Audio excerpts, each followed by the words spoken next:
Hello. Hello. হ্যাঁ, sir আমি SD news news channel থেকে ফোন করেছিলাম আগরতলা।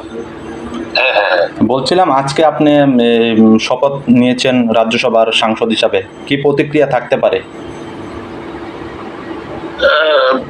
দেখুন, আমাকে নির্বাচিত করে পাঠিয়েছেন ত্রিপুরা থেকে। হুম, তার আগে আমাকে আমাদের দেশের যশস্বী প্রধানমন্ত্রী নরেন্দ্র মোদীজিকে ধন্যবাদ জানাতে চাই। হুম, আমাদের রাষ্ট্রীয় সভাপতি আদরণীয় জেপি নাড্ডাজিকে ধন্যবাদ জানাতে চাই এবং আমাদের অমিত ভাই শাহজি গৃহমন্ত্রী হুম, ধন্যবাদ জানাতে চাই এবং কেন্দ্রীয় নেতৃত্বকে আমাকে এত বড় পরিসরে কাজ করার একটা সুযোগ দিয়েছেন। হুম, এটা আমার কাছে ভাগ্যের বিষয় হুম। এবং আগামী দিন এই ত্রিপুরার ডেভেলপমেন্ট ইস্যুতে নিশ্চয়ই পার্লামেন্টে সেগুলি উত্থাপন করব এবং ত্রিপুরার বিকাশের জন্য আমি কাজ করব।